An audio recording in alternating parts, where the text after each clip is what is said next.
Good. बहुत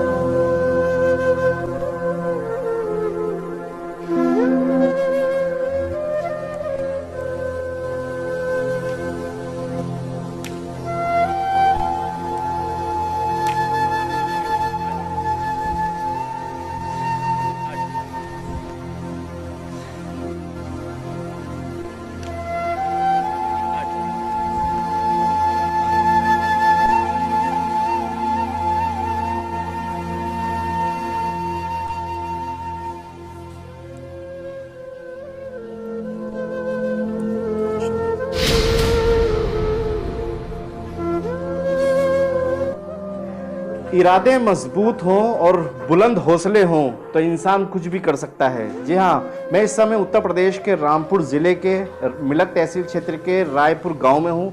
आप देख सकते हैं मेरे पीछे यहाँ पर हरपाल हैं जो यहाँ पर एक स्कूल चलाते हैं और पूरी तरीके से यहाँ इनकी क्लास चल रही है। और इनकी क्लास में आज हमको दिखाते हैं कैसे इनके दोनों हाथ जो है नहीं है, उसके बाद भी जो है ये पूरी तरीके से बच्चों को शिक्षा देने का काम कर रहे हैं। हरपाल जी जो है मुझे लग रहा है लगभग 10 साल 15 साल हो गए इनको लगभग शिक्षा देते हुए। हर काम कर लेते हैं, क्रिकेट से लेकर टूर्नामेंट, हर तरीके का वॉलीबॉल, क्रिकेट और खेती किसानी सारी ही जो है हरपाल जी कर लेते हैं। हम हरपाल जी से ही पूछ लेते हैं आखिरकार क्या जज्बा इनके ऐसे मन में आया और सरकार कितना सपोर्ट कर रही है। हरपाल जी, पहले तो बहुत बहुत शुक्रिया QTV भारत में आपका। और क्या कहना चाहेंगे आज जो है इस स्थिति में आप बच्चों को शिक्षा देने का काम कर रहे हैं? पहले मैं आपका भी धन्यवाद करना चाहूँगा जो मीडिया मेरे पास आई और मुझे उत्साहित कर रही है, मुझे बहुत अच्छा लग रहा है। हाँ, आप क्या कहना चाहते हैं? मैं चाहता हूँ, आप विकलांग हैं तो सरकार की कितनी ऐसी योजनाएं हैं जो आपको मिलती हैं, इसके अलावा आपके मन में ऐसा जज्बा बच्चों को पढ़ाने का कब आया? देखिए, पहले तो सरकार से मुझे कोई भी सुविधा नहीं मिलती है, केवल पेंशन योजना मिलती है। बाकी मैंने स्कूल भी बनाया है तो मेरा 5वीं क्लास तक स्थायी मान्यता प्राप्त स्कूल है। ये सब मैंने अपनी मेहनत से बनाया है। किसी भी व्यक्ति, किसी भी रिश्तेदार, किसी भी नेता, किसी का भी एक भी सपोर्ट नहीं है कि साहब मैं इस स्कूल में किसी का भी कोई सपोर्ट रहा हो। ये सब मेरी मेहनत और लगन और बच्चों के घर वालों का सहयोग रहा है जो मैं आज यहाँ पर स्कूल बनाकर अपना स्कूल चला रहा हूँ। कौन कौन सी क्लास के बच्चे हैं आपके पास और क्या मतलब कौन कौन सी शिक्षा में ज़्यादा रुचि रखते हैं आप? मैंने देखा इंग्लिश बहुत फास्ट तरीके से पढ़ा रहे थे आप। जी, मैं ऑलराउंडर हूँ और मैं कक्षा 10 तक गणित, विज्ञान, इंग्लिश सभी विषय पढ़ा सकता हूँ। और मेरे पास इस समय कोचिंग पे भी फोकस है। कोचिंग में पढ़ाता हूँ सुबह 6 बजे से 7 से 8, 8 से 9, 3 बैच सुबह को निकालते हैं सर। और पूरे दिन स्कूल में बच्चों के साथ रहते हैं, बच्चों को पढ़ाते हैं। वॉलीबॉल और क्रिकेट और खेती किसानी में बड़ी रुचि रखते हैं, मैंने आपके वीडियोस देखे हैं और काफ़ी जो है आप इसमें शौक रखते हैं। कितनी महारत हासिल है आपको? जी, खेती करना तो मेरा देखिए शुरू से ही हॉबी रही है। मेरे पिताजी मुझे अग्रेसिव करते थे कि बेटा तुम्हारे हाथ नहीं है, तुम्हें खेती करना है, तुम्हें दिखाना है, प्रूव करना है कि खेती कैसे की जाती है, इसलिए मैं खेती करता हूँ। रही खेल की बात, जब मैं छोटा था तो सभी लोग मुझे चिढ़ाते थे कि तुमसे ये नहीं आएगा, वो नहीं आएगा। तो आसपास क्षेत्रों में क्रिकेट भी मैंने बहुत खेला और एक बार मैं दिल्ली उसमें विकलांग क्रिकेट टीम में गया भी था और विकलांगता ज़्यादा होने के कारण मेरा सिलेक्शन नहीं हो पाया। उसमें 50% विकलांगों को लेते थे पहले, सन 2003 की बात है, तब मैं गया था सिलेक्शन के लिए, लेकिन उस समय मेरा ज़्यादा विकलांगता के कारण सिलेक्शन नहीं हुआ था।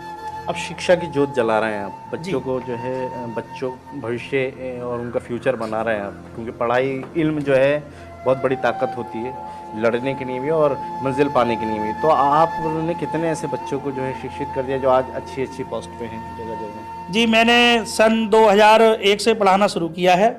मेरे पढ़ाए हुए कम से कम 10 बच्चे टीचर हैं, जिसमें हरीश रंगवार, प्रतीक्षा शर्मा और यहाँ पर 2-3 लड़के पुलिस में हैं, हरिशंकर, जितेंद्र कुमार और भीमसेन।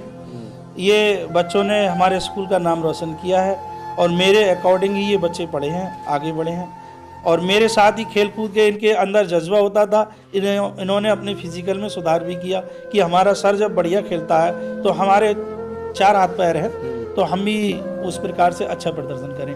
और जो मेरे ये बच्चे हैं, इनको भी मैं खेल के प्रति और शिक्षा के प्रति रुचि देता रहता हूँ और उनको उदाहरण देता रहता हूँ कि अच्छे अच्छे उदाहरण पेश किए जाएं, ताकि इनके अंदर पढ़ने की जो जागृति है जागृत हो। सरकार से क्या उम्मीद है आपको? कुछ लगता है आपको कोऑपरेट किया सरकार ने? देखिए, सरकार, विधायक जी ने आपके यहाँ, विधायक जी के बारे में मैं नहीं कह सकता। इलेक्शन के टाइम आते हैं कि भाई वोट दीजिए सर जी, आपका स्कूल चल रहा है, कुछ सपोर्ट करेंगे, तो किसी ने भी अभी तक मुझे कोई सपोर्ट नहीं किया है। यहाँ तक कच्चा रास्ता है मेरे स्कूल तक, वहाँ पर भी कोई खरंजा या सीसी की कोई व्यवस्था नहीं है। वायदे बहुतों ने किए हैं लेकिन अभी तक कोई लाभ नहीं। मतलब अपने ही जो है अपनी ही कोशिश से आप प्रयास कर रहे हैं कि स्कूल को अर्थक प्रयासों तक पहुँचाएं ऊपर। जी, मेरा उद्देश्य ये है कि मेरा स्कूल जो है इंटर कॉलेज हो जाए। मेरा सपना ही यही है, शुरू से ही मैंने ये सपना देखा है कि मैं खेल और कृषि तो मेरी ठीक ठाक है, चल रही है। खेल से मैंने अब सब फॉर्मेट से मैंने संन्यासी ले लिया है। बाकी मैंने यही सोचा है कि जितना भी समय व्यतीत करूं इन बच्चों के साथ करूं, ताकि अच्छे तरीक़ा से ये पढ़ें और अपने गांव का नाम रोशन करें, देश का नाम रोशन करें। बहुत बहुत शुक्रिया हमारे साथ बात करने के लिए। हरपाल जी थे, मैं ही बच्चों से ही बात कर लेता हूँ। बच्चों, क्या नाम है बेटा आपका, ये बताओ, खड़े हो जाओ। साधना गंगवार। कैसे पढ़ाते हैं आपको ये आपके प्रधानाध्यापक जो हैं? सर अच्छा पढ़ाते हैं, गांव से आते हैं। इंग्लिश वगैरह पढ़ाते हैं सही से? इंग्लिश, मैथ, हिंदी सब विषय पढ़ा लेते हैं। तो आपको ज़्यादा कौन सी उसमें रुचि रखती है, इंग्लिश में? इंग्लिश, हिंदी। बहुत बढ़िया। आप बताओ बेटे, क्या नाम है आपका? शीतल गंगवार। कैसा पढ़ाते हैं मास्टर? बहुत अच्छा पढ़ाते हैं। अच्छा, कौन सी क्लास में हो?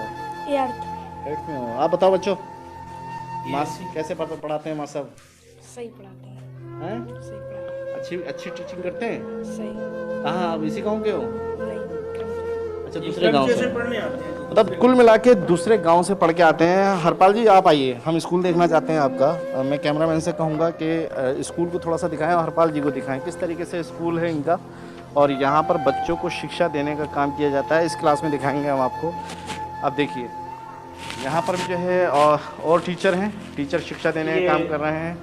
और यहाँ जो है, हालांकि स्कूल की स्थिति जो है कमज़ोर इसलिए है क्योंकि कुछ आर्थिक स्थिति कमज़ोर है हरपाल जी की, मगर सपोर्ट अगर इनको मिले तो ये बहुत कुछ कर सकते हैं। क्योंकि आज भी विकलांगता के नाम पर अगर इनको निराशा मिलती है तो कहीं ना कहीं कोई आशा भी मिलती है।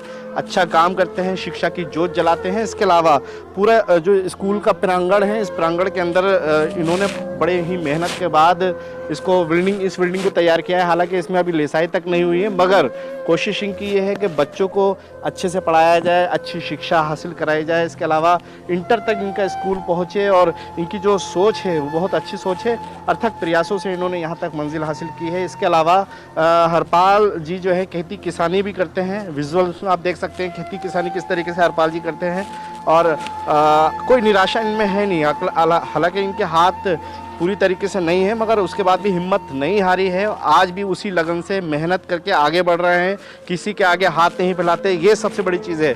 खुद ही नसीब जो है अपने नसीब को आगे बढ़ाया, जज्बा पैदा किया, और आज बच्चों को शिक्षा देने का काम कर रहे हैं। बच्चे शिक्षा हासिल कर रहे हैं, तो हम इनके जज्बे को सलाम करते हैं। हरपाल जी, हम कोशिश करते हैं कि आगे बढ़ें।